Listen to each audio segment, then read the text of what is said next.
Mas vamos voltar essa coisa da... Eu queria falar do negócio de Minas, que eu achei... Acho que é uma articulação interessante. Primeiro, das grandes novidades. Né?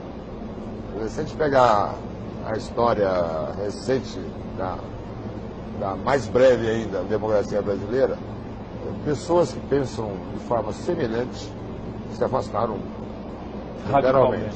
literalmente se afastaram e radicalizaram esse discurso. Quer dizer, há possibilidade de ter um projeto Brasil em que o personalismo, o individualismo não seja preponderante? Nós temos que construir isso, porque essa radicalização entre vizinhos do processo político, da ética, da concepção ideológica, da concepção de economia política, está criando um fenômeno que eu, por exemplo, estou cansado de assistir. Outro dia até quiseram fazer uma grande intriga, assim, eu fiquei chocado, com esse extraordinário brasileiro, que é o vice-presidente Zé Alencar, fraudando a interpretação de uma opinião que eu tenho. A opinião basicamente é o seguinte: em São Paulo, na cidade de São Paulo, no estado de São Paulo, o PT e o PSDB, que são muito semelhantes, embora o PT tenha uma trajetória de falar pelo operariado organizado, do serviço público, dos bancários, do metalúrgico, e o PSDB vinha falando pela classe média e de repente passou a falar um pouco mais por essa burguesia financista, privatista que tem, que eu não gosto, mas respeito. Mas se você imaginasse, salvo as exceções de um lado e de outro, são de gente respeitável, de gente decente, de gente que tem espírito público. E ideia, você não pode querer ser dono da verdade. A boa ideia é ouvir todo mundo, fazer uma bela discussão e a inteligência popular corrigir os exageros de um lado e de outro, os defeitos de perspectiva de um lado e de outro. Mas como eles lá chegaram a um ponto que eles alternam no poder, sem que São Paulo sofra crise nenhuma, né? A Marta é prefeita, quer dizer, o Alckmin é prefeito, faz lá o trabalho dele, aí a Marta e faz lá o trabalho dela, enfim, e depois volta, a Marta nomeia o Sayad do PSDB para secretário da Fazenda. Quer dizer, é a mesma turma, a rigor, com essas diferenças respeitáveis e tal. O que acontece? No Brasil isso não é assim. Aí o PSDB vai ao poder, isso tem a ver com a minha vida, eu rompi com o PSDB, porque a gente prometia decência, e tivemos que testemunhar, no período do Fernando Henrique, escândalos vergonhosos. Nós prometíamos compromisso nacional e tivemos que ver o Brasil sendo vendido para o estrangeiro e mandado pelo Fundo Monetário, etc.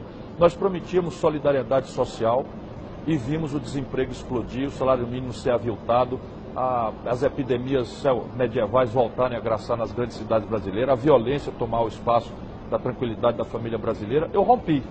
Mas eu compreendo, eu via na época. O PSDB chamou o PT para conversar sobre a agenda do país, o PT foi por fora FHC. Aí o PSDB, para governar, para evitar esses escândalos, CPI, não sei o que e tal, se atracou com quem? Aí eu usei uma palavra, com a escória da política brasileira. Não é em Minas, é no episódio do Brasil. O PT tem que ser compreendido, não pela minha simpatia. É que o PT fez isso porque não tinha experiência de governar o Brasil. Né? Não tinha tido nenhuma alternância no Brasil. O PT era um grupo de jovens idealistas que já tinham amadurecido um pouco, liderados por um metalúrgico que nunca tinha administrado uma bodega, né? E que tinha vontade de servir ao país. Então você relativiza essa irresponsabilidade, né, de negando o diálogo, obrigar o PSDB, o melhor PSDB, a confraternizar com o Brasil antigo, viciado, safado, corrupto, fisiológico, vendilhão de emenda do Congresso, o diabo. E eu conheço isso com a minha alma. Aí o PT vem ao poder, o que é que faz o PSDB? Rigorosamente a mesma coisa. Agora agravado porque viu o erro grave que o PT estava cometendo por inexperiência, e eles com experiência fazem isso. E o Brasil escalou um momento que eu vi a hora e um golpe de Estado acontecer no país, naquele tal dito escândalo do Mensalão, aproveitando que a população brasileira... O que foi isso? Isso daí foi um... O que é? Você usou uma palavra... Você estava no Ministério.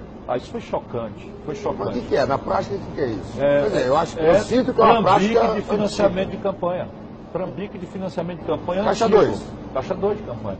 Mas por que foi levado Não podia fazer, né? Não podia fazer.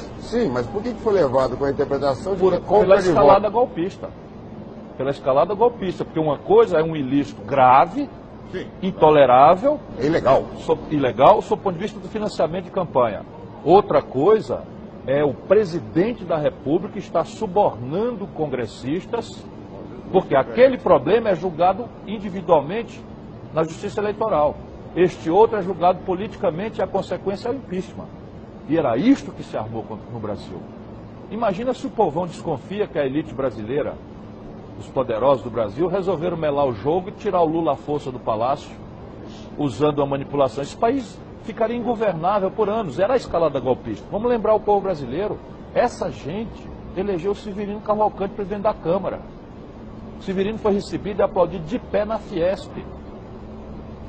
Severino Cavalcante foi aplaudido de pé na Fiesp. E depois, porque era o Severino Cavalcante, aderiu ao governo. Por que o Severino foi eleito? Para receber o impeachment. Essa é a razão. E aí nós fomos em cima, o Severino vira para o nosso lado.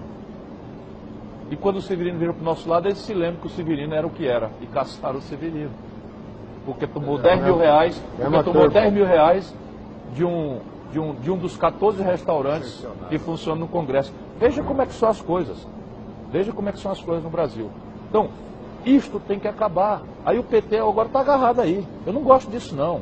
Eu compreendo, eu estou mais maduro, aprendi muito com o Lula, vi o golpe, a chama do golpe, atentando contra a democracia brasileira tão verdinha, e eu até sou mais tolerante. Mas olha, está atravessado aqui na goela. Eu defender o governo sabendo das tratativas, das alianças, das conversas mole, das exigências intoleráveis, do ponto de vista ético, funcional, que o governo está tendo que administrar para poder ter maioria no Congresso Nacional. Isso está errado. A imprensa está falhando em separar o joio do trigo para permitir à população de entender. O cara diz, eu não gosto desse cara, mas se o seu julgamento para votar é decente, ele é muito ruim, sob o ponto de vista ideológico, mas é decente. Separa aqui, para quem acha que votar em gente decente. Também a mídia nossa também é toda a mesma cara. A mídia brasileira, nós devemos muito a ela, nós democratas, porque ela sofreu muito para nos devolver a democracia também. Então eu respeito muito. E eu sei que sem mídia, sem imprensa, não há democracia representativa. Então, vamos mantê-la, vamos aguentar. Também é jovem, né? Muito jovem também. Agora, dito isto, também é preciso dizer, é uma mídia conservadora, partidária, facciosa e nepotista. Os caras me odeiam, mas é verdade, são 5 famílias, são donas dos órgãos de comunicação ditos nacionais. Quase todos concentrados em São Paulo, um pouquinho no Rio. E que, de alguma forma, comandam Sim. várias vertentes da nação. Claro, não chega a comandar, mas criam essa tensão permanente da novelização do escândalo, e é sempre para um lado só. Sempre para um lado só. Vou dar uma informação para os paulistas. O quilômetro do Rodoanel, meu companheiro deputado Giovanni Queiroz me trouxe um relatório, está custando 50 milhões de reais, até 50 milhões de reais por 1 quilômetro. Quem tem um mínimo de experiência sabe que isso é muito estranho. Ninguém toca no assunto. Ninguém toca no assunto. Aí os 50 milhões, que é toda a história do mensalão, do Delúbio, foi 50 milhões. É o valor de 1 quilômetro de estrada do Rodoanel. Não é que o Delúbio possa fazer, nem ninguém fazer nada errado. Mas não dá para a carga ficar pendida só por mal feito de um lado. É preciso esclarecer a população do mal feito de todo mundo e entender que isto é de pessoas. O PT é um partido decente, o PSDB é um partido decente. Agora, tem PSDB pilantra e tem tucano que tem petista eventualmente pilantra. Um problema de luz aí? Bom, Cirão, brigadão. Abraço, meu irmão. Prazer grande em te ver. Espero que se faça muitas coisas juntos. Vamos fazer sim, sem dúvida.